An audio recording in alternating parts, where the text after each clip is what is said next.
Boom. GM fam, welcome back to another episode of Behind the Avatar, #1 podcast in the metaverse. Today, I have with me my new friend, FRENEMY. What's up, man? Hey, what's up? How's it going? I'm doing good. We this always happens, but we were just chatting about all kinds of things behind the scenes, and hopefully it gets brought up again because he was spilling not beans, but just some interesting stuff that hopefully we'll dive into again. Maybe you can guide it there at some point. But to start things off, so people that don't know who you are can know a little bit more about you, and then we'll just kind of go from there. Can you just give us a short little intro of who you are and what you've been up to? Sure. Put you on the spot. FRENEMY, I'm a graffiti artist, street artist, or whatever, mural artist, illustrator, and tattooer. Living in Malaysia. I've been living overseas for 11 years, a bunch of different countries now, and I'm working on a game in the sandbox with Tempest Studios called Imaginarium, based on my characters and world and story. Hell yeah, that's a good. I don't know if you call that an elevator pitch or whatever, but that's I mean, you hit it right on the head. Everything we need to know, quick and concise. I love it. So, where to start? There's so much. There's so much that I want to dive into. But since we got Tempest Studio in the house right now, and what's up, guys? Thanks for tuning in. Let's just start it off right away and dive into what you're doing with them, and you can kind of decide if you want to tell like the backstory of where things came from, and then what you're doing with them. We can do that, or you just whatever. But let's enter that world and see what's going on with that. Yeah. So I'm working with them on a game. I've been building this universe of characters and lore and everything for like close to 2 decades, through my like graffiti and my mural work, illustrations, paintings, gallery work, and all kinds of stuff. And then Lozen from Tempest has followed me on Instagram for a really long time, and they approached me before the new year saying that they were looking to find artists who have already interesting worlds and stories to tell, possibly work on a game with. And she had thought about me and asked if I had any ideas, or possibly even to just work on them with them on like avatars or whatever, cool swords and stuff. I was like, actually, I have a story and I have everything there. I'd love to do a game. Let's do a game. And so we went full blast on it and wrote up everything to like apply to the Game Makers Fund. Mm-hmm. And, so we have an RPG experience coming called Imaginarium, based on my characters and world of murals and everything I've been doing for well over a decade. So hell yeah. That's dope. You say that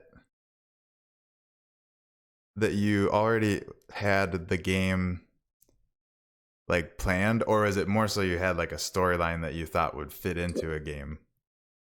Yeah, so I basically took a concept that I've had for years now for a cartoon that I still want to get made eventually, with 2 of my main characters. Actually, I can show you. I have a little sculpture. So this is Mochi.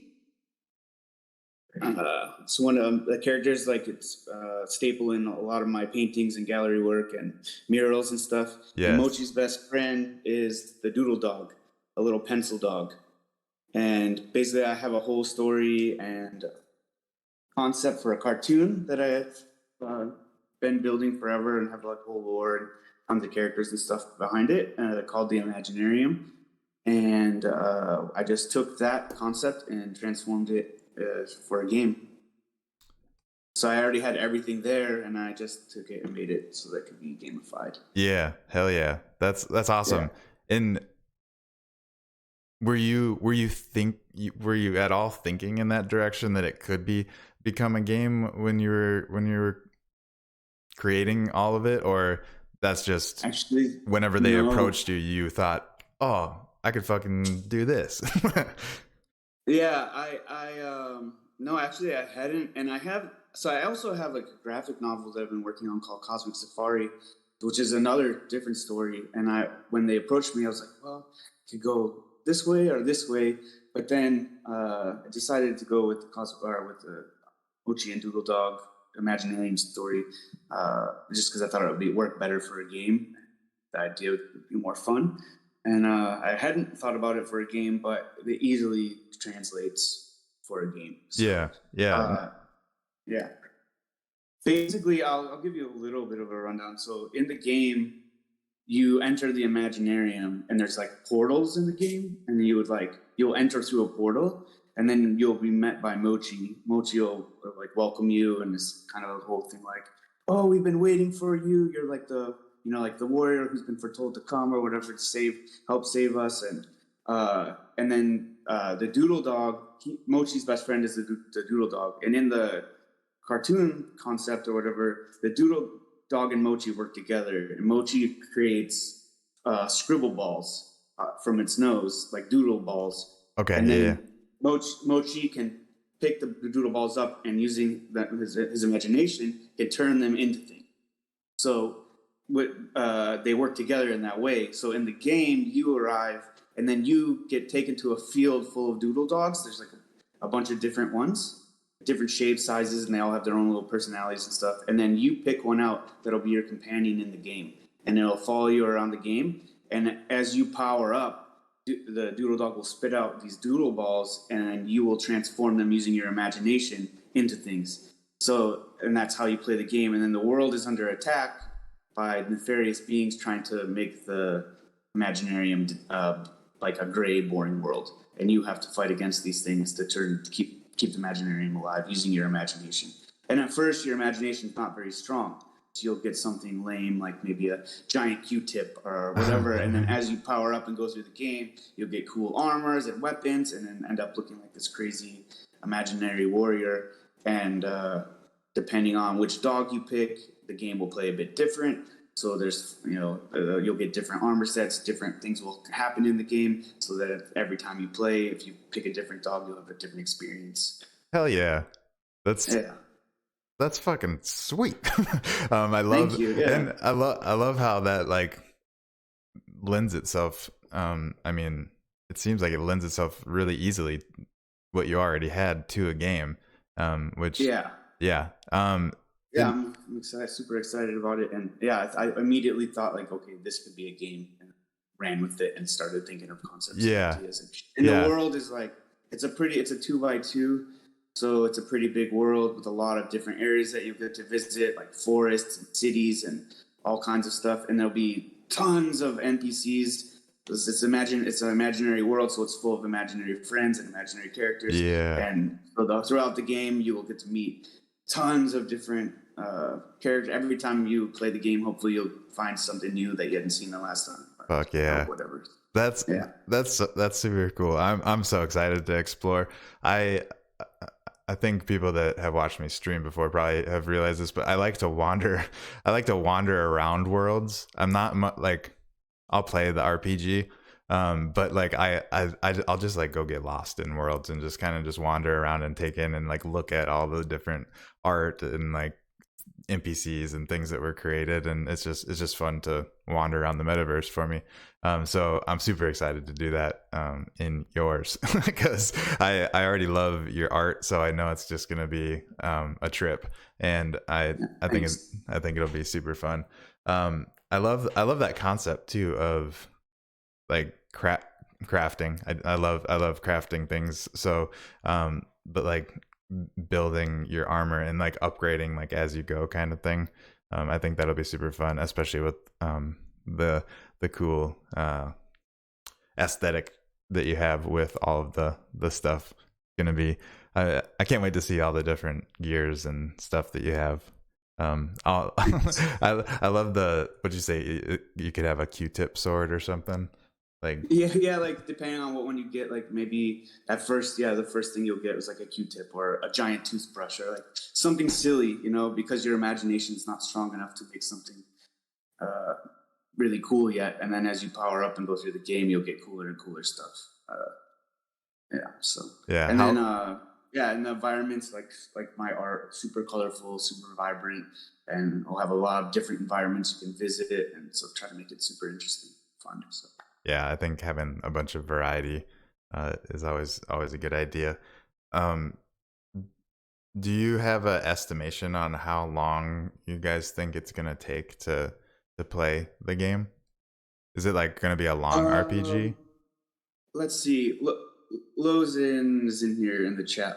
Chat. or How long would you guys say? or are they not far enough along I think to yeah, we're not, like we're, yeah, not all the way. Yeah, we still have a lot more to build and stuff. So I'm yeah. not completely sure Oh, that's all cool. how long it will be. Yeah, but Yeah, I yeah. think, a little bit on the longer side, and not super short. Sure. But Yeah, like yeah, I'm sure they at least have an idea on if it would yeah, I'm be sure like they have some kind of estimate. I'm more not. than a one sitter kind of game, I would imagine. Or For 45 minutes to an hour. I'd say. oh, okay. Hell yeah. Then Yeah. that makes sense though, because you said that you said that every time you play through and you can get like a different dog and different things would get Yeah, so you spawned and could stuff. play So once for like an hour or whatever, and then if you want to come back and play again later, you can play and pick a different dog, have a bit of a different experience. It'll have not only the armors and stuff will be different, but there will be different little things in the story that change based on the dog you pick. uh-huh. Yeah. No, that's cool. That's a good way to do it for now. And I see what they're saying, that they need a feature, the like save as feature, before we can fully develop a longer RPG. So I mean Yeah. it, and I knew that. I guess I just kind of I guess maybe I was kind of hoping that you guys had better information than I did, and there was actually a save as feature coming, and I wanted the beans to get spilt. But I Not guess that I know of. one can hope that I Yeah. was missing out on that. But yeah, whenever that comes, then I'm sure you could do an even Yeah, then longer we'll. Yeah, adventures I'm sure through the world. Yeah, we'll definitely have updates as things change. And Definitely. So all of this, let me switch screens so you guys can see what I'm talking about. Oh, you won't be able to see it unless you're watching. Can you see it on Twitch? Are you I watching got it. Twitch? Yeah, I got it. Okay. Yeah. Is this like the world, like your most of your murals kind of, well, that one doesn't look as same, but maybe. Is this all the same like world that we're going to be wandering through, or tell me a little bit more about all this and how it, if it ties in or if it's just other stuff. Yeah.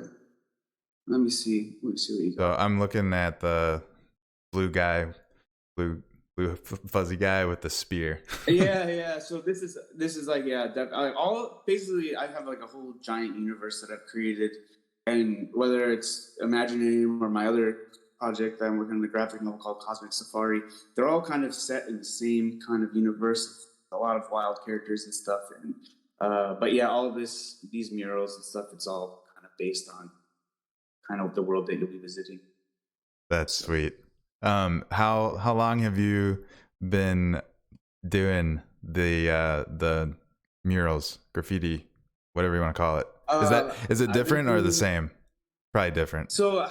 Okay, so I started painting graffiti in 2000 or 2001 about, and back then I used to paint like lettering, like what you see on this like street that a lot of people hate, like graffiti lettering, Oh yeah, and yeah.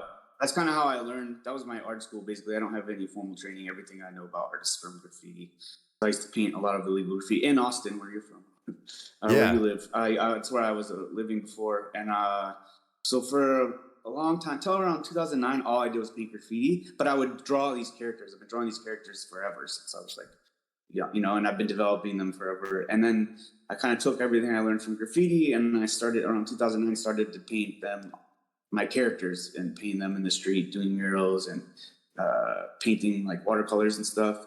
And then from then on, I've really been full on like developing this whole universe and world and lore. With all my characters and stuff. So I've been doing it for a long time.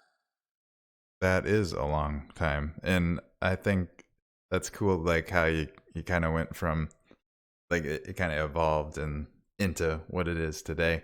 That's Yeah. quite the journey.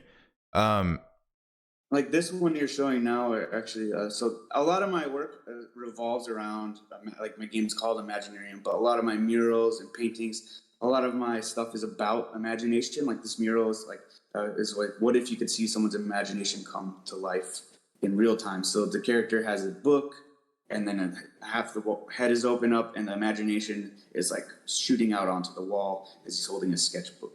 So a lot of my work is really revolves around that whole thing because I started drawing and creating as a kid, kind of as an escape from like a bad home life and stuff. So imagination is really important to me. It's a way to escape from negative things in life. And oh no, you froze. If you can hear, um, dang it. He is in, I don't know, Malaysia, so give him a break. Seemed like he had pretty good connection earlier on. Can you hear me? okay, yeah, I can I can hear you. I was gonna say if you need to shut your video off, and also Okay. if you need to get out of the sandbox, which I forgot to tell you guys. If you want to join, we are hanging out in the sandbox. Just go to the drafts gallery, and here I guess I can show you real quick. Just go to the drafts gallery. Well, no, I can't. Whatever. Go to the drafts gallery and search behind the avatar. I did create a video. If any of you guys are new to the sandbox and want to check it out, I'll drop it into the chat. And you can do that, but maybe you might want to get out of that. That might be bogging you down. That might be bogging you down. All right. But it's all good. I mean, you were connected good. You could have just got randomly disconnected too. Yeah, but Southeast Asia internet sometimes can be a bit like that. So yeah, I remember that. But yeah, I don't know. I was just saying a lot of my work revolves around imagination.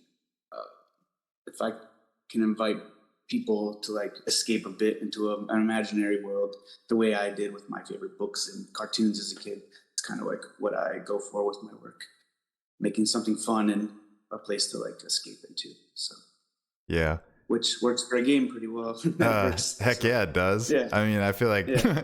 I feel like the possibilities are kind of endless for you at this point because now you have a game world that you can use your imagination on as well. Like, Yeah. so I'm so stoked to be a part of the sandbox and to be working on this project, and like it's pretty amazing. And yeah, it'll be like an ongoing thing for sure, where hopefully you can have updates and have the game keep changing and constantly have new ideas and stuff. So it's pretty fun. It's been a pretty like a dream to work on. Actually, it's been amazing. So yeah, and Tempest Studios been killing it. They've been doing an amazing job of taking my art and then voxelizing it. yeah, definitely. I mean, all the teasers that I've seen have been amazing.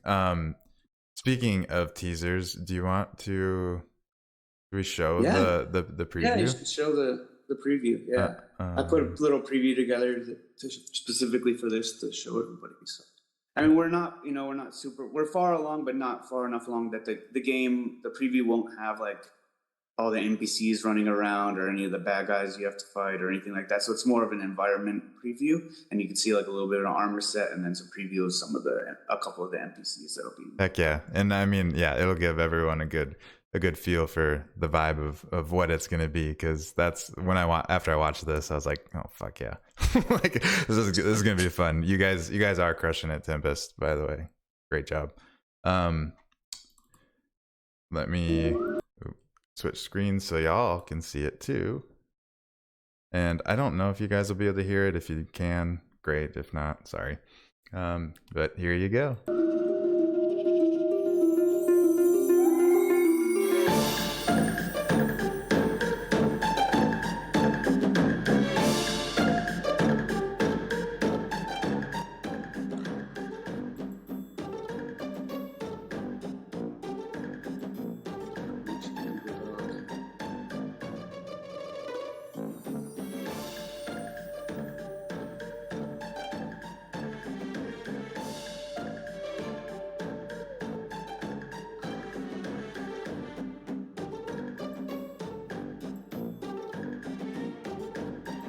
That's so dope. Thank you. I love that thing.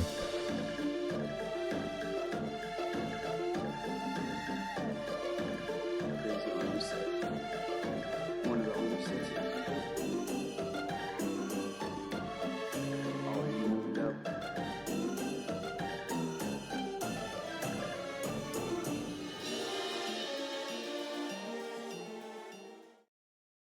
Oop.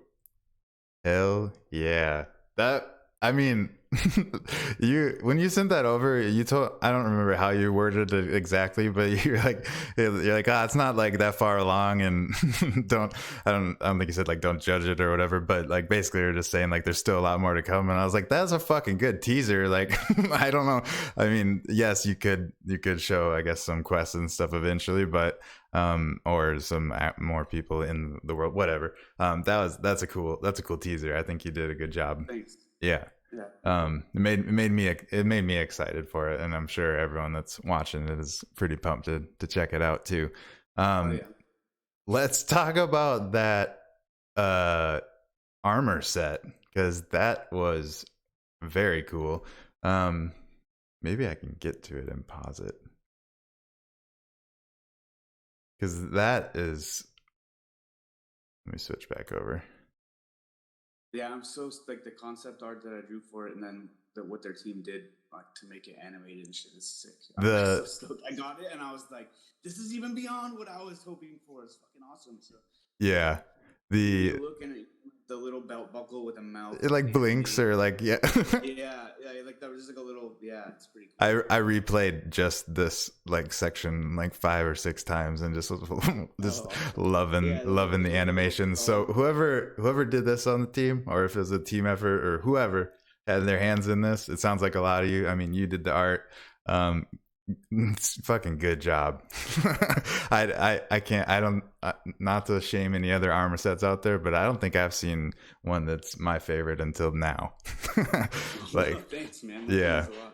Yeah, I mean, we've got more coming. This is just one of the armor sets. Yeah, and when you said that, I was like, oh, I can't wait. Working on, and we're gonna be working on some on streams coming up. Actually, we're gonna be doing some like live streaming where I do the concepts, and then their team makes the art on the concept on the stream. Yes, and we'll have more giveaways linked to that and stuff. But it's been super fun designing these, because I wanted like the armor set to be like, because you end the game looking like an imaginary monster warrior. So I'll have a bunch of different ones, and they'll all be crazy colored. And heck yeah! This is gonna be awesome. I can't wait to see the other ones. This one, I'll try and show the anim. I mean, I don't know how to do slow mo, but look at that animation one more time. Got the rainbow sword. Yeah, that's. All of that is just top notch. Good job, guys. Thank you. It's looking awesome. Do you have a estimation on? I feel like this question is always tough, but do you have an estimation, or does the team have an estimation on when the game will be playable? Yeah. So from what I understand, it should be probably August. Okay. Hopefully, this is what I'm shooting for. So yeah. End of July or August, I think. That's Sick. Not 100% sure. Yeah. I mean, things change. I'm not gonna hold anyone to it, but but yeah, that's coming up, so that's cool. Yeah. I'm actually gonna be in Texas soon and I'm gonna link up with them, so I'm excited for that. Nice. Visit my family in Dallas, so yeah. Okay. And is that? Did you get into that? I lived in Austin for a long time, but my grandparents and my family that I visit when I visit home, they live in Dallas, so I go to Dallas to visit them. Okay, gotcha. Nice. Yeah. Well, I still haven't. I'm sorry, Lozen and Cody. I still haven't met up with you guys. I keep like knowing that they're in town and thinking to do it, and then either think too late or something else is already planned or whatever. But whenever you're in town, let me know, and maybe we can all link up at some point or something, because that'd be dope. But anyways, back to the show. The so that preview also showed a ton of NPCs. Were those? Is this all already created, or have you created more designs and characters and stuff for the game? So a Or lot of both? it was already created, and then I've also been creating new ones. So Okay. a lot of it was already created. I had like um, because I'd already had this kind of concept already. I had sheets and sheets of characters that I'd already drawn. Like I had Uh-huh. like drawn sheets, given them names and everything. I had all this stuff already ready, and then I made some new ones as well for the game. Uh, also, different areas you visit have different characters. So, like, there's those some of those ones you saw will be in this imaginary Friendsville, which is a little big, like a city area. It has all these imaginary friends walking around, living in it. Uh-huh. And then there's like a doodle village where everything looks like little kids drew it. Like all the buildings will look like a little kid drew them. All the villagers who live in that village look like a children's drawing kind of thing. It's a place where imagination begins. Uh-huh. So everything is like very childlike. And then you go to the imaginary Friendsville, and then there's like a big forest area with a bunch of different characters that live in the forest. And so every area has its own NPCs and own a little bit different feel and look. So That's, there's a I mean, cave that you visit with cave characters, and then there's a warrior village with these warrior characters, and a castle with some other characters in that. So as you go through the game, you'll meet all different kinds of characters. And then yeah. Imaginary Friendsville has an insane amount of them. So there's like so many different imaginary friends in there Yeah. that you can Yeah. go talk to and interact with. And That's going to be so fun. I'm super excited to play this one. Um, I think a lot of people are going to really enjoy it, and and I think also this popped in my head when you were kind of explaining things. I feel like how you said you've kind of added a little bit. I think after even you get to play through and play the game a couple of times, I bet you then things are gonna really start turning in your head. Like, oh, now we could do this, and now we could do that, and so for sure, it'll I'm be already like that anyway. Like even when I see stuff, they show me new updates, and I'm so always thinking of what's next, or like what can we do after this, or whatever. And already the brain is thinking, okay, after this adventure, what can we do for the next one, or how can we have cool updates and stuff like that. So hell yeah, yeah, that's always trying to evolve it. So that's exciting to hear too, because I mean that means there's longevity behind it, and I always like to see longevity. And oh yeah, this is going to be a long-term project, definitely. So yeah. not like a one-off thing. I'm gonna try to have this be something that's people can get into and then come back to, and have a new adventure and have new things pop up and new characters, new stories. So Hell yeah. Um, before Cody and Lozen and Tempest reached out to you, what were you doing? Were you in Malaysia at that point? I've been living in overseas for 11 years. So Okay. I've been here for 5 years. And I used to live in Korea before. I lived in Vietnam. I lived in Tel Aviv, in Israel. Okay. What part of Yeah. Korea? I lived in Seoul. Uh, I lived in Seoul I've for a always wanted to year. go That to was the Seoul. first place overseas that we lived. So we lived in Seoul first. Did you like it? I loved it. Yeah. I absolutely loved it. But I did really well there. I had a lot of really awesome opportunities. People there love cute characters and character design and stuff. So I bet. Yeah. It was pretty an awesome experience.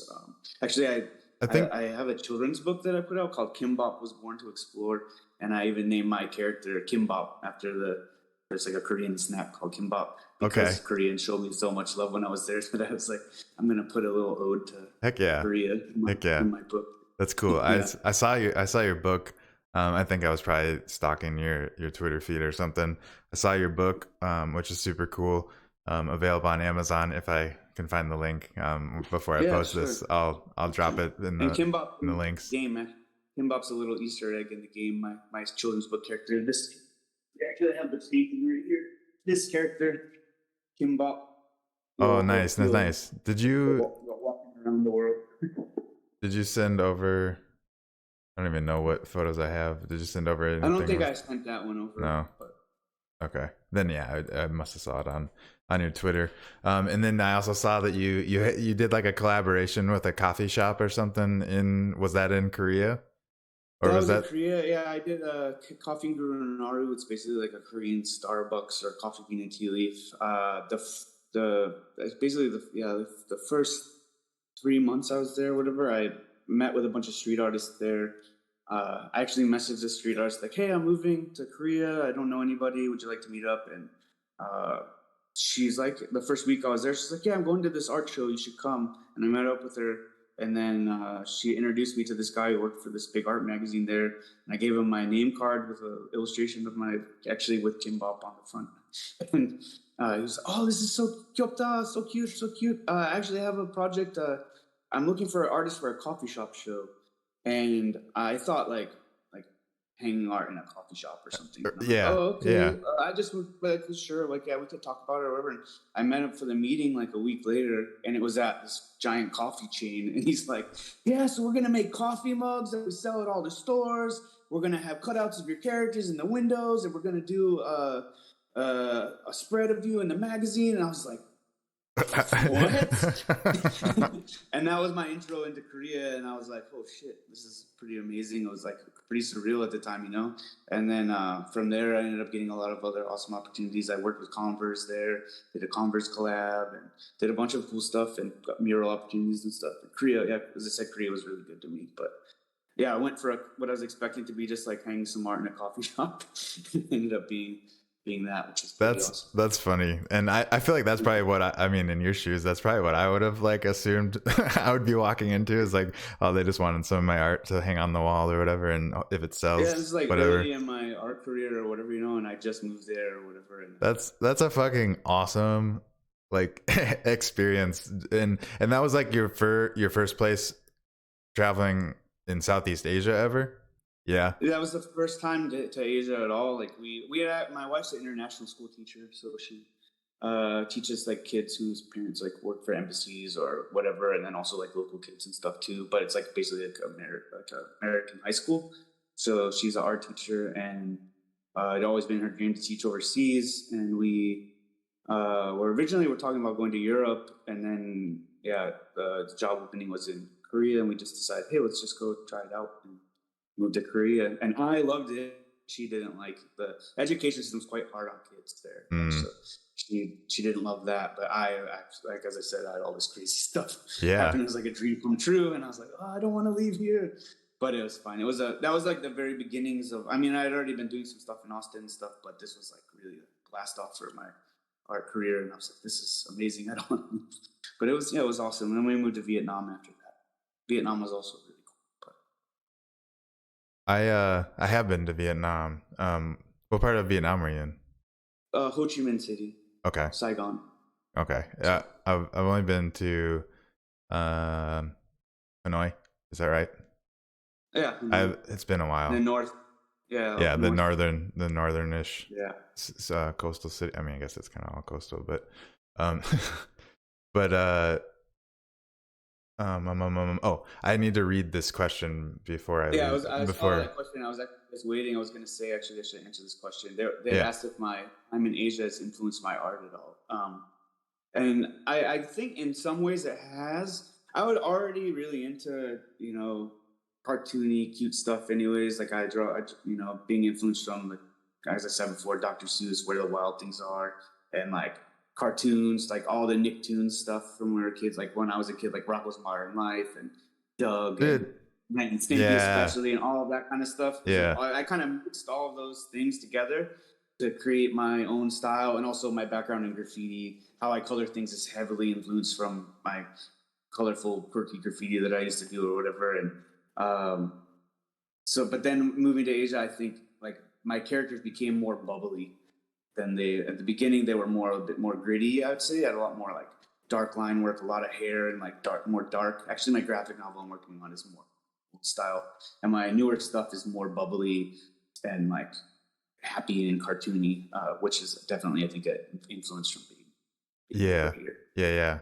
No, that makes sense, and that's um, it's interesting, like how things can evolve like that. Like, I mean, I'm not an artist by any means, but like just like anything that you do, like it just kind of like morphs into something better and better. It seems like as long as you're like kind of pursuing something that you're passionate about, and you're obviously passionate about your art. Um, um, um, um, um, I saw something else in here that I wanted to point out real quick. Oh, Sure. Death Note, I think is the name. Said that he just downloaded the Sandbox Game Maker and Oh, awesome. or created an Yeah, Death Note's the avatar homie. He's or something. an awesome dude. So hell Yeah, yeah, that's that's awesome. awesome. Oh, just finished making my account in Sandbox. Nice. Hell Um, yeah, Death Note. That dude's awesome. and did I miss He's anything based. else? He lives in Japan. Actually, he's from the U.S. but lives in Japan. Oh, really? I want. That's another place I really need to go to. Have you been to Japan? I haven't actually, and No. it's on the list. I'm actually planning to go this coming year. Hopefully, be on Nice. That's something kind of to where it finally is do. on my I've been list too. meaning to go, and I just haven't.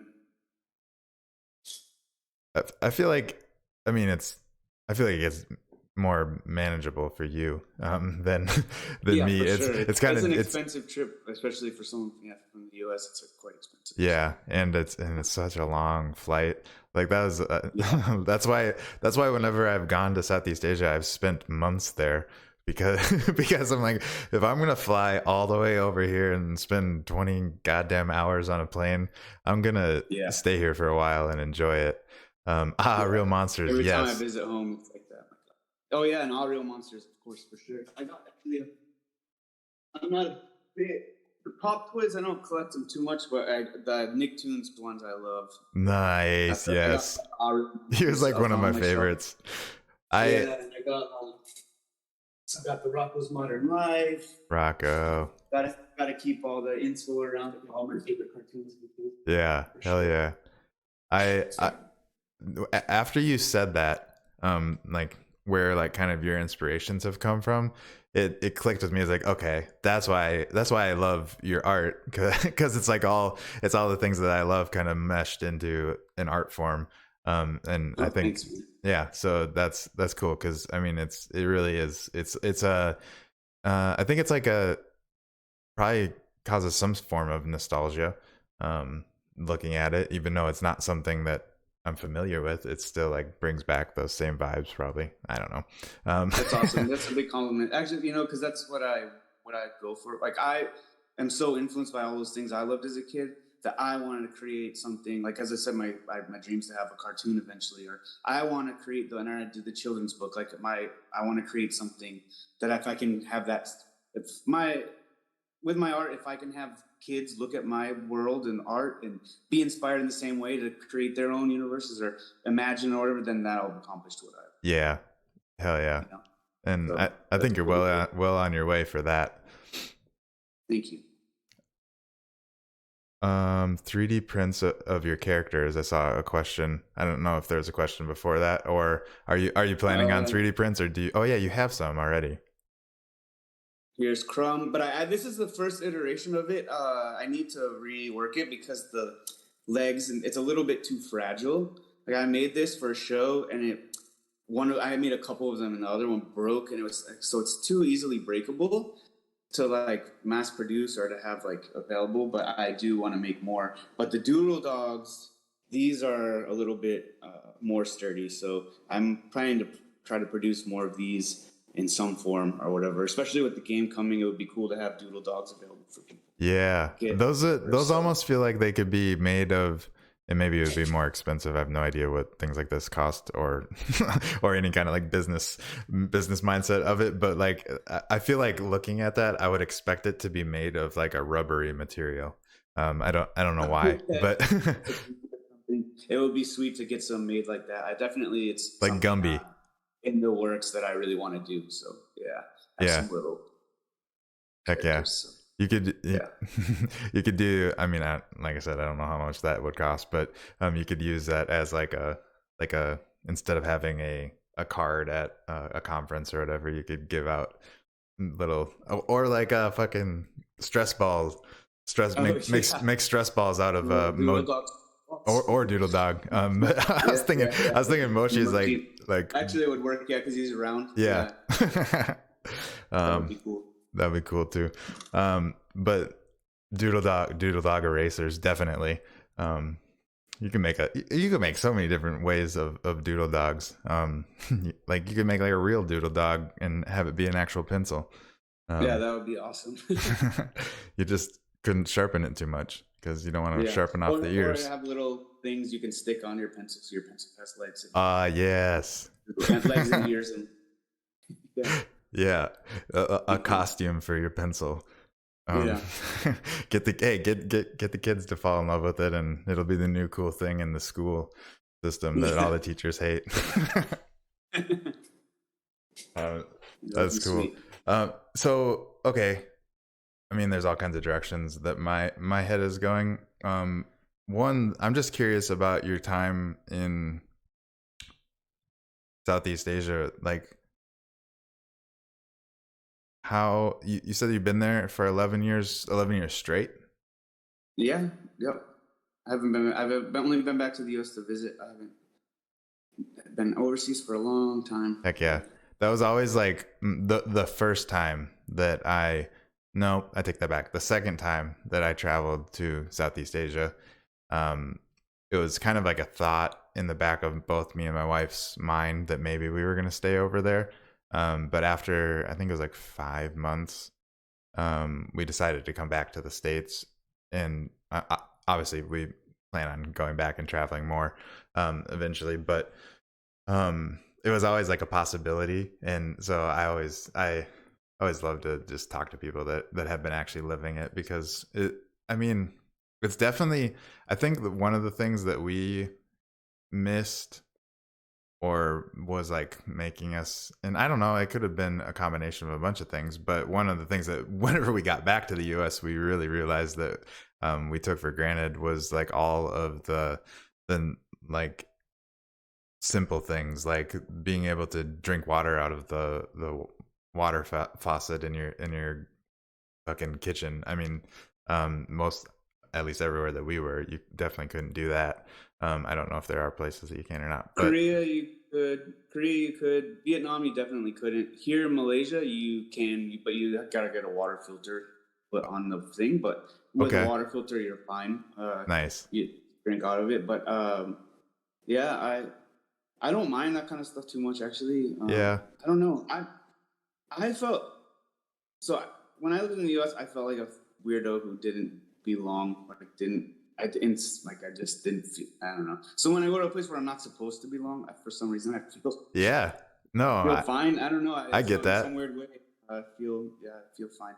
And I like adventure, and I like moving to new places and having new experiences, and so I haven't really struggled at all, honestly, with being away.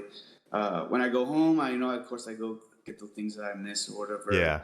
That I can get over here, get a little bit of taste of that, and then come back. What's one of the like go-to things? The easiest place to live, but what's that? What's one of the go-to things you do whenever you come back?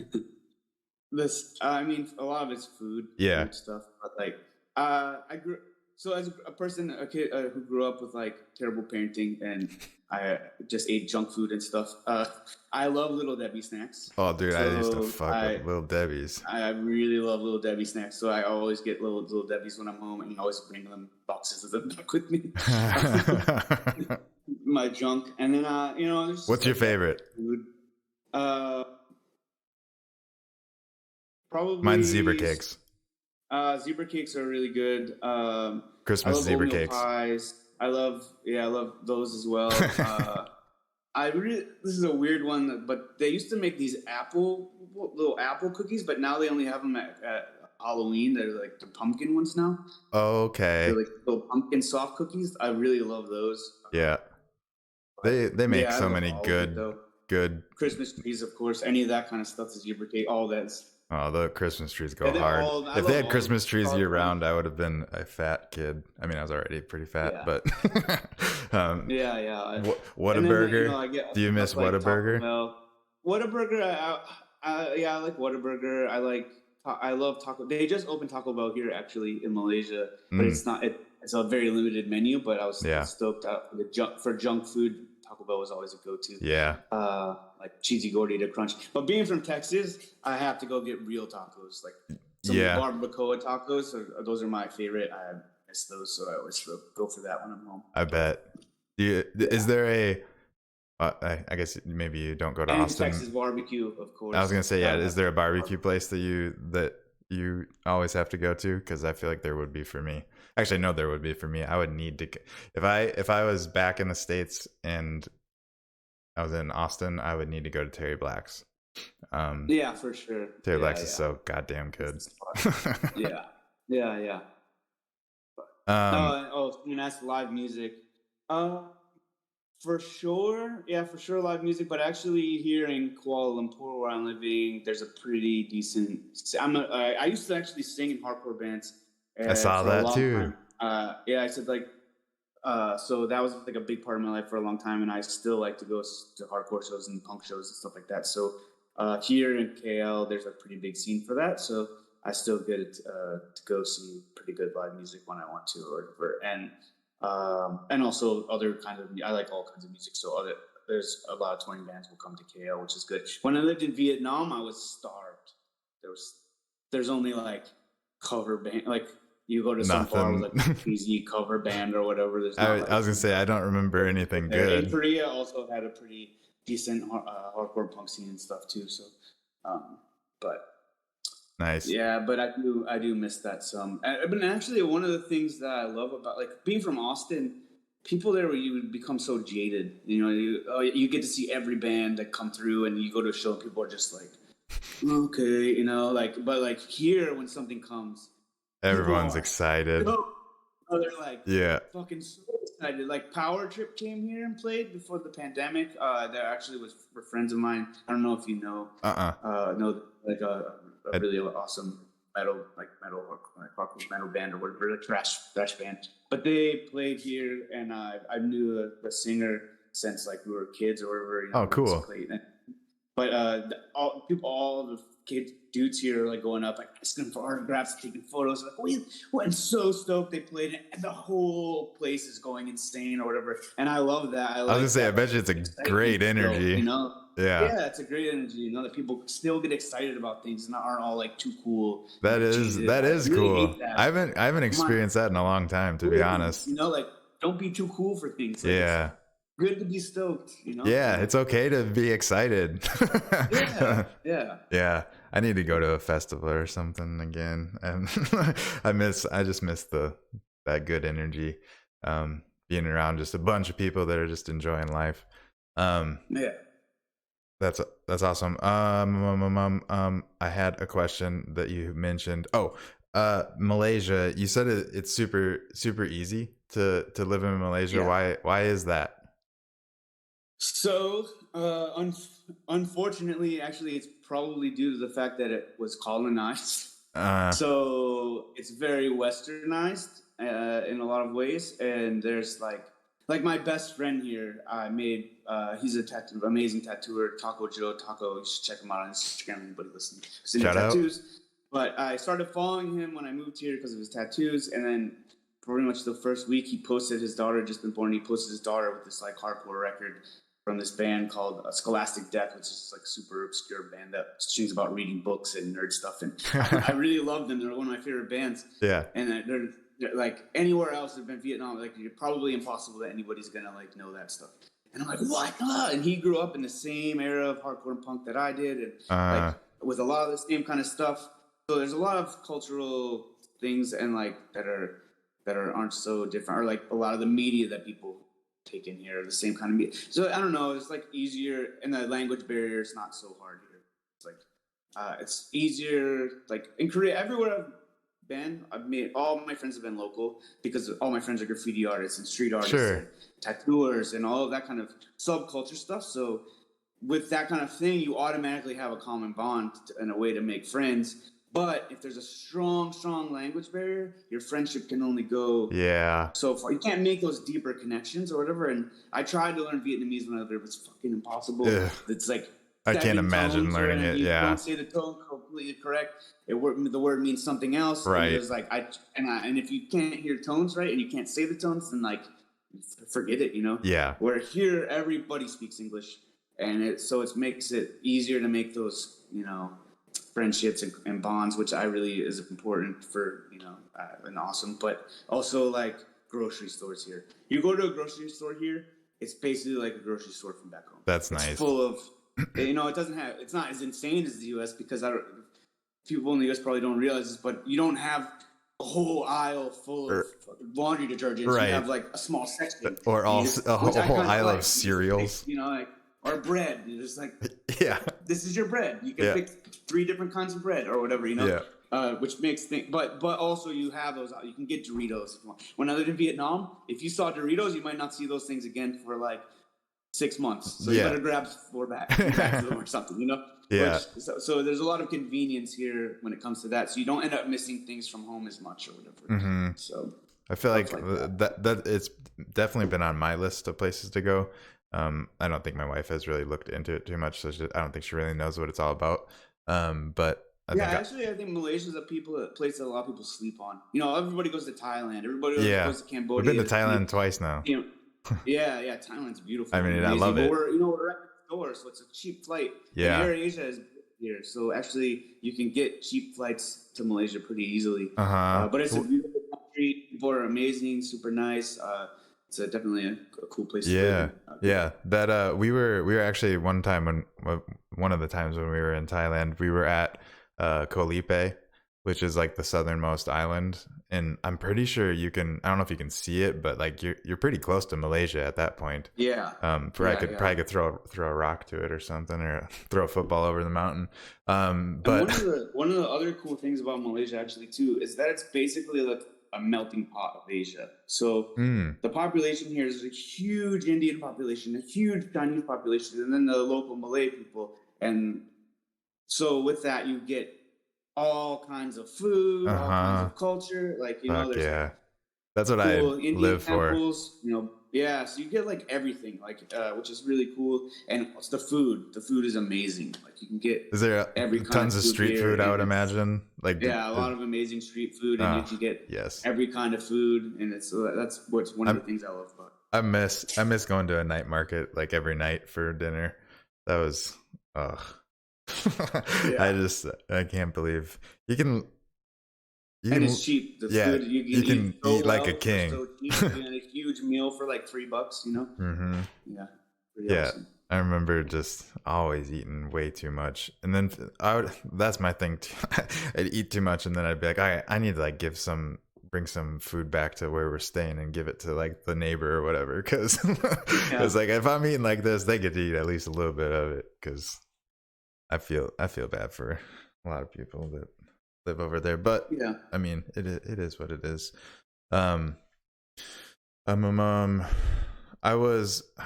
I keep on writing things down, so I could talk on and on about traveling, but I also want to dive into a couple other things that I've written down, because I don't know what time it is, but it's probably we're still good. I don't know when you need to be off, but I'm fine, man. I'm good. I scheduled out today just for this. Didn't make any tattoo appointments or anything. So nice. Well, that's a great segue, because that's what I wanted to talk about next. Was so you is that, from the sounds of it, that's like what you are doing in Malaysia now? You are just a tattoo artist? Not just, you are a tattoo artist? Yeah. I mean, I'm a tattoo. I tattoo, and then I also do all my other stuff. So I do a little bit of both. Like if I have murals come up, I travel to do murals. And I've been working with an art gallery here in Asia for almost the whole time I've lived here. They've been representing me, and I show with them pretty often all around Asia, all the big art expos and stuff like that. So that's something else I do, and any kind of illustration work and stuff like that. So I do a little bit of both.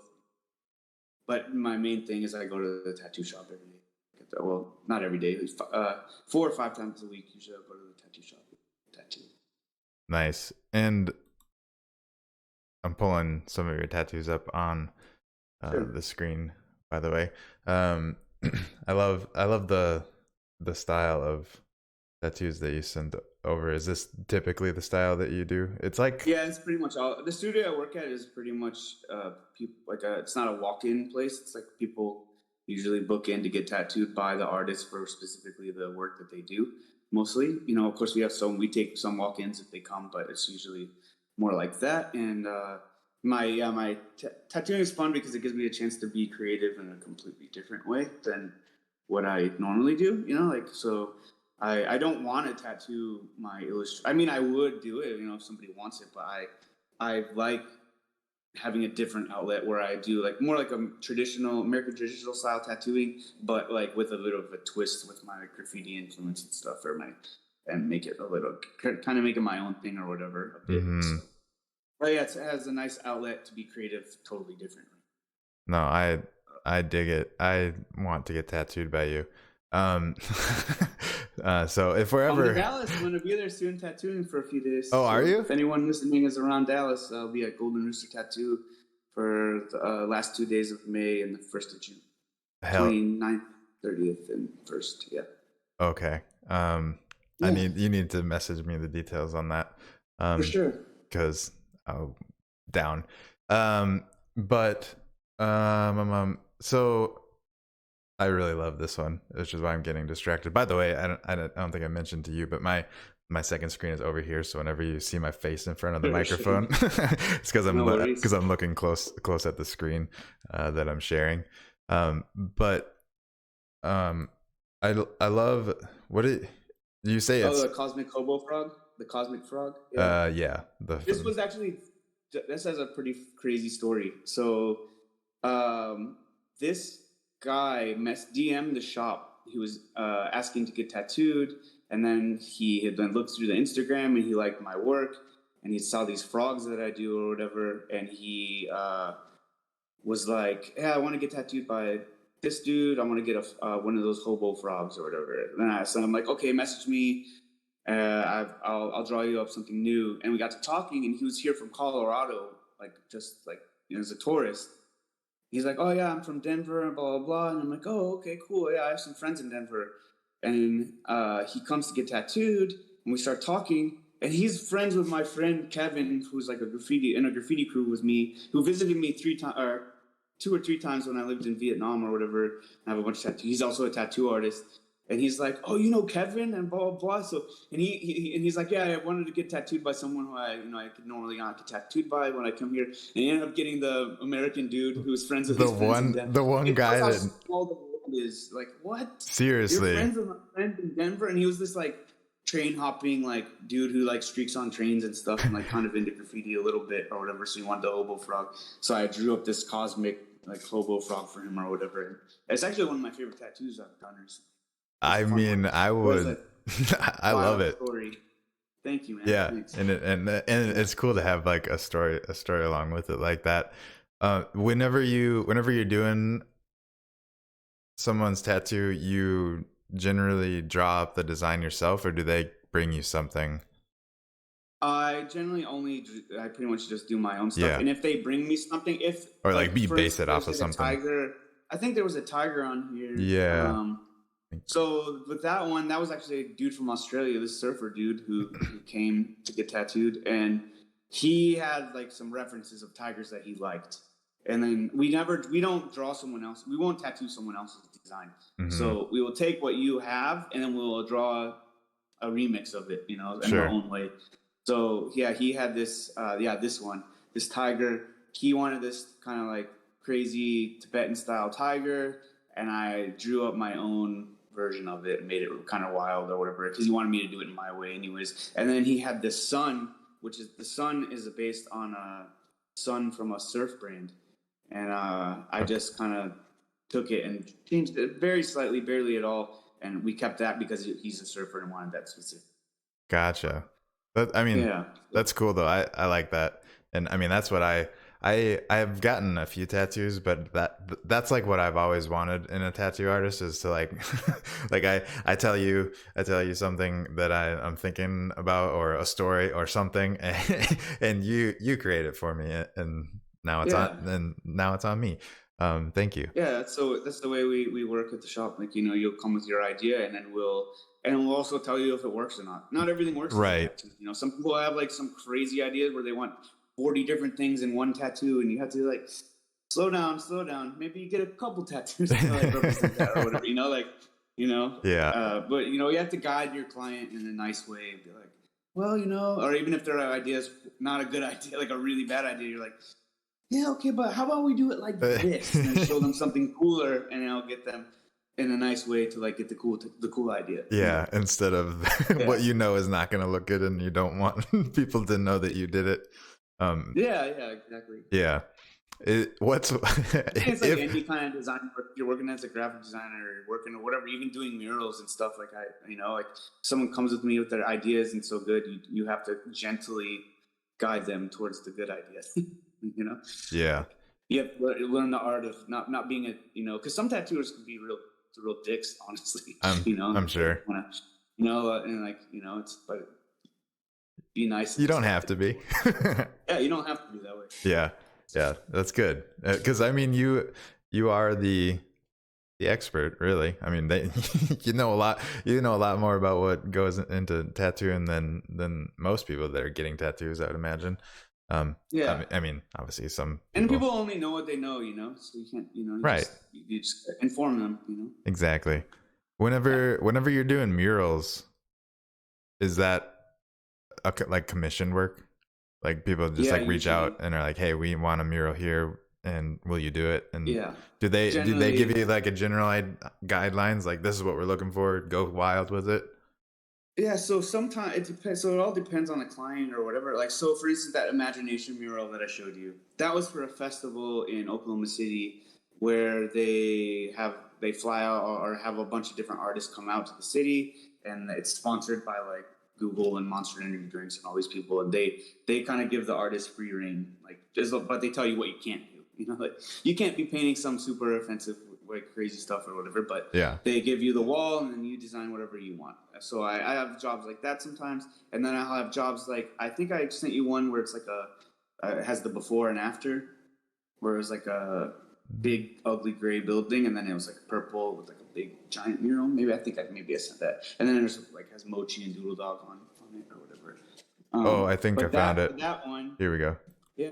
So for that one, that was a nonprofit. I did it last summer, a nonprofit in New Haven, Connecticut, and they go around looking for buildings that are real run down, and they go to the owners and are like, "Hey, we're going to commission this artist to come out and paint a mural for your building. It'll be permanent or whatever. You have to sign a contract that the mural has to stay for such and such amount of years or whatever, and we'll pay the artist and have it done." So this was the building. It's like a whole city block. And they commissioned me to do it, and it backs up to a nature trail that they were revitalizing as well, called the Mill River Trail. And then it's across from the school. The long wall faces like elementary school. So for that, they gave me all of these local wildlife they would like to me to put in the mural, because and then like so it links to the Mill River Trail or whatever. So I designed the mural so there was like kind of like comic book style panels. So it has a bunch of different, so I could feature all these different animals they wanted, and do it in my style. And then I have Mochi and Doodle Dog at the beginning of the mural walking towards the Mill River Trail, and there's even a little sign for the Mill River Trail, like they're going to go on an adventure to the Mill River Trail, and you can see all these plants and wildlife as you go through and head down to the back of the mural with the frog reading a book to some rainbow trout and go into the check out the trail or whatever. So for that kind of thing, they'll give me like what they want, and I'll take it and do it in my way, basically. Heck yeah. So, That's dope. yeah. And I that was a fun project because like I love doing stuff. I do a lot of workshops at schools and stuff actually over the years. So I've been overseas where I'll do a mural for a school and do workshops with kids and like teach them about mural painting and how the process works. And then I'll always let them paint a little bit and feel like, and I'll fix it afterwards if it's messy or whatever. yeah. But then they have the mural at their school that they feel they were a part of. Oh, I helped paint that or whatever, which is a cool experience for them, and maybe get them kids inspired to do art or whatever. For this, I did the same with the school across the street where, and it was it's like an underprivileged area or whatever, like it was cool to get the kids involved and be like, because I grew up in neighborhoods like that, and be like, yo, Sure. this is you. You know, like I came from this same kind of place. I do murals all over the place now. Yeah. And I have little kids who were, you know, excited about art. And I had one of them who was like, "Can I come back later?" And I let them all, you know, I did the workshops with them. And can I come back later with my parents if they'll let me and like paint with you or whatever? And I'm like, of course, come or whatever, you know. And like Yeah. take the time to like do that or whatever, and it was super fun. And all the people from the neighborhood were so stoked. Like, this is so good. The kids don't have to walk past this ugly building every day. And Yeah. people were bringing me food for lunch and stuff. It was a really awesome. It was an awesome That's experience. super And cool. it's one of the things I love about street art and, you know, murals and doing that kind of thing. Is like you change the whole vibe of an area. Like, you know, there was you see the before and after. And it's like the whole environment changes, and those kids get to like have something happy to walk past everything. Like, Yeah, I you mean, know, this and you, is just night and day when you flip back and forth between it. Like, I mean, that really changes the space, and I mean, it's gotta play some sort of have some sort of impact on people's like psyche, living for sure. around what you did versus what it was like. Yeah. Well, and That's they were telling me, you know, before they were doing this, the back of that building, there used to be like prostitutes that hung out. People were mm, doing the trail thing that they're revitalizing. People were like shooting drugs in there and stuff. And like yeah, they cleaned it all up and took down all the stuff and made it nice, planted new plants and stuff. And they're trying to like fix it up so that the people, you know, the people don't have to deal with that stuff going on. right. Hopefully it stays that way or whatever. But if you can be a part of changing that environment for those kids to be around, it's right next to a freaking school. You know what I mean? It's like Right. that Yeah. stuff was going on there next to a primary school. It's like what? That's that's nuts that it's Yeah, like it's pretty right. horrible. You know? Yeah. Yeah. So That's it's cool to be able to do that and inspire kids or whatever to like be creative. heck yeah. Yeah. Okay, we're a little over an hour in. I forgot to mention a few things. One, which I mean, I don't even know if anyone is in here. Dope. If not, don't care. It's okay too. Yeah. But no, there isn't anyone in there. It's fine. I forgot to mention it. And because I'm a scatterbrain, but I think I'm gonna make a like something that plays in the beginning that explains how to join us in there, because I will forget about it every time. But we gotta do the giveaway. If you guys have made it an hour in to this live showing, love you. Thank you for being here. We can keep on going, but I wanna do the giveaway. So we didn't mention it, so you guys probably don't know what I'm talking about unless you saw on Twitter us talking about it a little bit. But let me find the video, and it is right here. Nope, wrong screen. Here. Scribbled trident sword. Okay, that I was gonna say I don't know what to call it, but It's a but scribble sword. It's called the scribble sword, but it's like a scribble trident pencil sword. the scribble sword, whatever it is, Yeah. it's awesome. The imaginary, the whole theme of it, like, you know, it has like crayons and pencils growing out of the ground, and the whole theme is like, you know, that kind of vibe. So I made a scribble sword. Hell yeah. So And we made this specifically for giveaways. So and when we're doing any of the streams we'll be doing and stuff like that, there's a limited amount of these that will only ever be for the giveaways of building up to the release of the game. So nice. So good thing you're here watching live. If you're not watching live and you're catching the replay, sorry. But that's why you tune in live to the show, because there's always fun things to be won. But you will be able to, if you have a founder key, win something else that we'll talk about after we do this. Because I want to do this first. But that's one way. If you can't tune in live ever, pick up a founder key. I'm always doing giveaways in there for founder key holders as well. Especially when guests are as gracious as you are to offer up a couple different things to give away. So thank you. I am going to multitask, which is my downfall. While you do that, I'll just note that these are they haven't been minted yet, but when they are, we'll have you on the list as soon as they're minted. Everybody who wins any of these will be getting them. So Yeah, so not minted yet, but when they are, you'll get one airdrop to You'll you. be getting yours. Yes. So I dropped a form in the chat. Fill out the form. My giveaway bot in the Discord is broken, so I mean, join the Discord, please, if you want to hang out with me.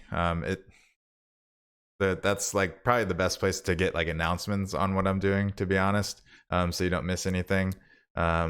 But you don't need to be in the Discord because the bot is not working, but I'm going to still use the same form. So fill out the form, and I will do a wheel of names to pick who wins this bad boy. And you guys can't see it, but where did it go?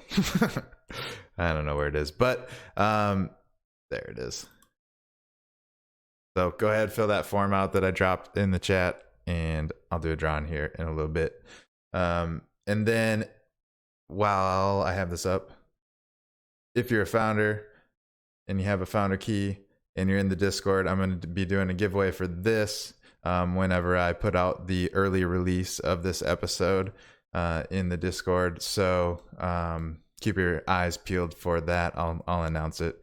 But this is a giveaway for an aura. I don't know if it does it have a name? Yeah, it's imagination aura. So Imagination when you have aura. it on, it'll make you faster. You'll be able to run faster. Maybe jump higher, or maybe it's just I can't remember. Nice. Jump It has speed catalyst or gems or whatever. Yeah. Yeah, So. sweet. No, this one's dope too. So keep your eyes out for that. And if you don't have a founder key, go ahead and pick one up. Let's see. All right, back to regular scheduled program. Fill out that form, and we'll draw for it here in a little bit. I wanted to see, did you send anything for? Wait, we have some stuff back here. What's this? Let me see. This looks like Imaginarium stuff. Let me see. It's a. Is it the mural? No, it's a neon. I think it's Mochi in his mouth is like coming through a house. Mochi inside exploring the Imaginarium. Yeah, so this is these are like gouache and watercolor paintings that I think I sent you maybe a few of them, but this is like what the world is based off of. So the Imaginarium world is kind of based off of these illustrations and paintings and stuff I've been doing for years. And the city area will have like this kind of vibe with like weird buildings with faces on them. They'll all be animated, and it'll be like big, but Heck you'll be yeah. walking around there with little animated houses and stuff like that. Yeah. So all this stuff is kind of the concept art where the game is from. Same coloring and vibes and stuff. Yeah. I love the colors. I'm a sucker for neon colors. That's this for is sure. A print, actually, a print that Death Note owns. Death Note, by the way. Sorry, I missed what you said because I was reading Death Note. I'm not gonna do it in the Discord, so disregard the last messages there. My Discord bot is down. But thank you for jumping in the Discord. I'm gonna pull names, whatever the tags or whatever, from the entry, and then I will do a wheel of names instead. So you're good. I'm as long as you submitted the form, you should be good. I'll double check to make sure you're on there. You said this was a print? So the other one with the spray paint, Mochi spray painting, one is was a print in NFT print release. Which one? This one, yeah. Okay, I see. I was I had to like figure out what I was actually looking at. I see him spray painting now. Death Note actually has that one. He's a collector, so he's awesome. He has that one hanging in his studio at home. Hell yeah! Awesome. And you said it's an NFT? Yeah. He collected it. It came with a physical frame print. That's the way to do it. Yeah, so that's awesome. Love it. How much have you dabbled with NFT sales? Have you done a decent? I did like I do. Yeah, I mean, I do stuff with the Ghost Club, which is my the art collective I'm involved with. They do a lot of really awesome stuff together. Started by Mumbot. Shout out Mumbot. Shout out And Mumbat. awesome husband Defiant does a lot of amazing things for our community and stuff. And yeah, we got a lot of big things coming actually. Works. So. But I do a lot of stuff with them, and then I also had my graphic novel Cosmic Safari had a project going for a little while, which has been a little bit on hold now because I'm so full on with the sandbox game. Sure. I don't have time at the moment for it, but it's something I've been working on the graphic novel for years. I started it in Korea actually, and it was always a side project. And then the pandemic happened. I was locked inside, and actually it was all hand drawn drawings.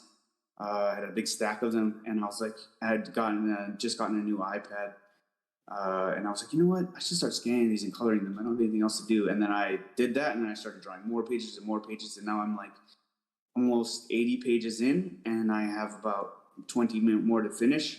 And then it'll be a full color finished graphic novel called Cosmic Safari, which I was doing an NFT project linked to. Which when I finish the game, I'm going to get back to that, and I will be dropping the book for holders and for anybody else who just wants to collect it. So nice. What yeah. For if you, I'm assuming obviously you have links for all of this. Shoot the links over to me afterwards, and I will have all these links for you guys to check out in the description.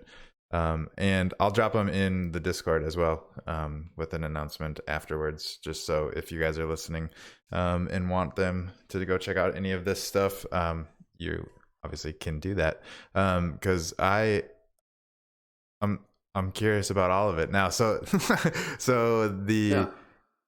you've done just like art that you've sold as one of one, and then I had some additions, and I had mostly one-on-ones through the Cosmic Safari thing. And then I've done stuff with the Ghost Club. We've done drops where we did like a sticker project where everybody did these like "Hello, how are you" stickers, and I did a whole animated one or whatever, and we did a drop with those. And anybody who was a holder of those gets special stuff from the Ghost Club, like special, we're doing a lot of different things like that. We did the print. We did a show in LA for NFT LA where we had the prints, which were connected to NFT, and it was a collab with Creepy Club, which is another like art collective or whatever, and they have a big, really sick space in LA, and yeah, so we did that, and so I did that drop with them, and I'm doing more stuff, a little bit more stuff in the future. That's cool. I'm mainly focused on the game nowadays because it's pretty full on, but I do want to. So we're planning to do an open edition drop of artwork for the game that will be linked to the game drop. So where if anybody holds this open edition, they would get a special Imaginarium asset, and then also they would have like whatever. My brain is melting. Or you would have. You would get access. Yeah, like you could token gate things, or there's all kinds of things you could do with that. Yeah, totally. The game wouldn't be token gated for sure. We want the game to be open. But like sections, whenever I don't think they have that capability yet. But but we would have some special stuff in the future. Yeah, for sure. That's awesome. I think that's a great idea too. So I will definitely keep my eye out for that. And am I still on it? Yes, I'm still. Go West just jumped in. It looks like.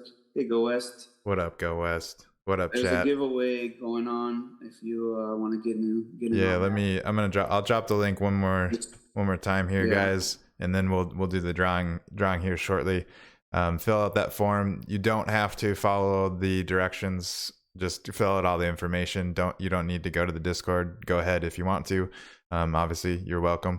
But I see you got a Cosmic Safari page up here. Yeah, but the drawing will be done just with wheel of names on screen here in a second.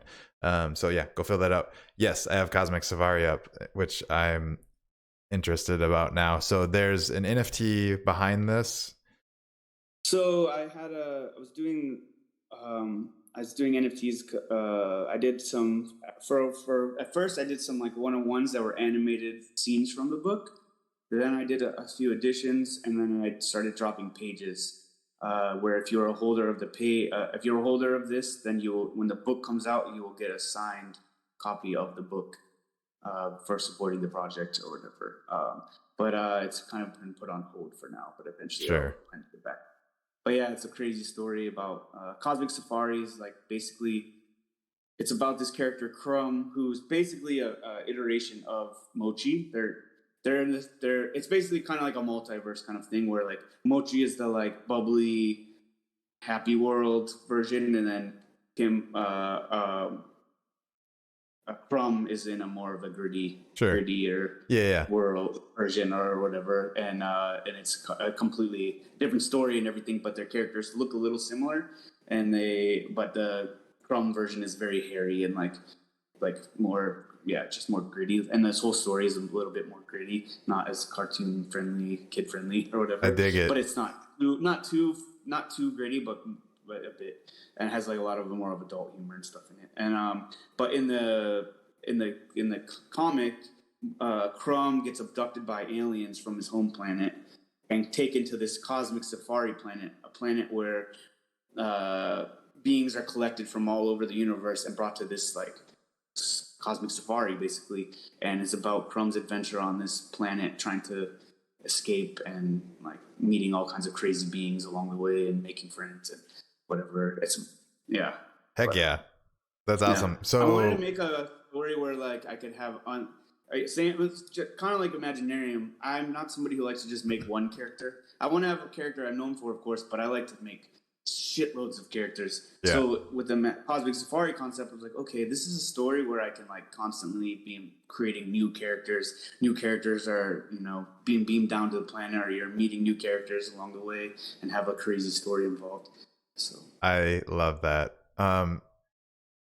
So to get access to read this? Well, no, so the book will be available for everybody. I'm not going to limit it just to like holders or whatever. I've worked for 10 years on this thing. I can't limit myself to like the book's only for people who are definitely not. So but the holders would get a special like signed copy and some other extra stuff or whatever, where anybody else can just buy the book. Cool. So, yeah. And I would have other extra stuff that I would maybe like probably a print, like a limited edition print that will only be for holders and stuff like that. Mm-hmm. Yeah, that's super cool. Definitely give me that's not out yet. That's more on hold for now. So, but it'll be coming back in the future. Probably after summer, I'll get back into doing that. Okay. After I get the game stuff situated. I'll be keeping my eyes peeled for it, because I would definitely want to pick one up, because I haven't read a good graphic novel in a while. They're the best. Sweet. So I lost my train of thought. Since I lost my train of thought, let's do the drawing for the giveaway. This is what happens when my eyes go over to the chat. I try and just focus on on the screen and just me and you talking, but sometimes chat pops in there, which is all good. I want you guys to be involved and and to be able to ask questions and stuff, which is why I read it. But I need like if you guys are familiar with Joe Rogan, I need a Jamie to just run everything, and I can just I can just talk. But let's do the giveaway. So if you haven't, you better hurry, because I'm about to look at the responses and copy those over. View in Sheets. But again, I forget where that tab is, so I'm not going to show you. But this is for the, what do you call it? The doodle sword. Scribble sword. Scribble sword. Yeah. Hell yeah.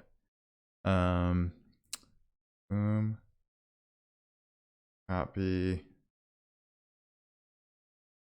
One giveaway coming right up.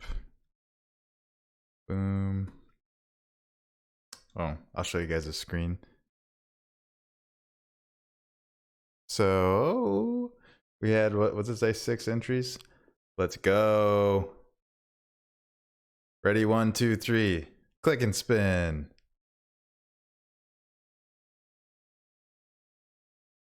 The anticipation huddle. Congrats, GG. That was a close one. I will get the information over to you or Tempest or whoever needs it, and they will be sending out the. Let me find it. I gotta show it off one more time because it's super cool. The Doodle Sword. Where the hell is it? There it is. So GG Huddle. Yeah. Congrats. That's gonna be awesome to be running around with. And I think you messaged that it's gonna have some power gems on it or something. Yeah. Yep. I think that's the lingo, right? I still mix the two up, but I think that's how it goes. Catalyst and then gems are what it is, or whatever. You have a doodle sword now. Oh, that does go good with your doodle. That's almost like the same colors. Hell yeah. She has a, I don't know if you can see it in chat, but she has a doodle. Oh, awesome. The NFT PFPs. Oh yeah, I can see that. Yeah. So yeah. GG. That's awesome. And like I said, whenever the episode drops in the Discord for you guys that have founder keys, which I post ahead of time, the giveaway will also pop up for you there, so you can enter to win that aura later on. This has been fun, man. I probably do need to wrap things up here shortly, but is there anything that you would like to talk about before we do wrap things up that I didn't navigate to? I feel like we're definitely gonna have to have you back on the show again. I enjoyed vibing with you, and I know that maybe when the game's further along, we could talk again and show some more updates. Yeah, definitely. Awesome. I think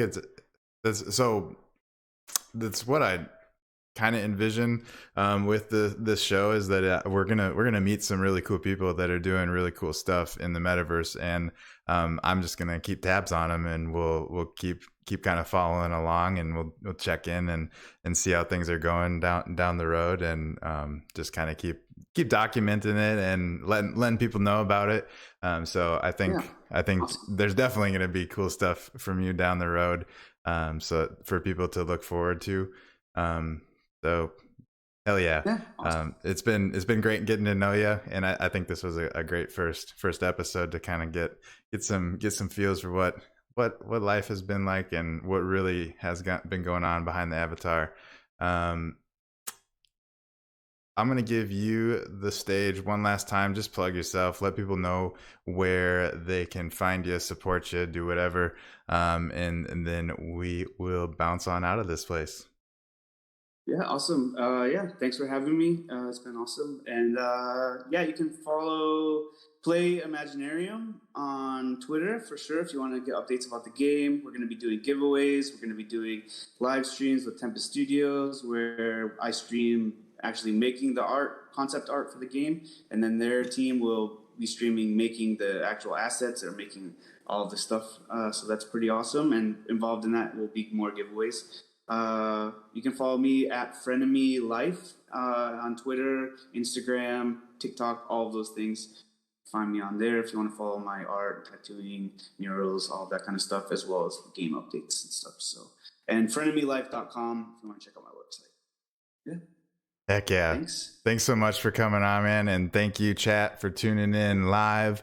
And thank you if you are catching the replay for watching all the way through to here. I appreciate the support. Share it with a friend if you think it'd be something fun for somebody else to check out. And you guys have a wonderful night. Yeah, thanks for tuning in, guys. Peace, y'all.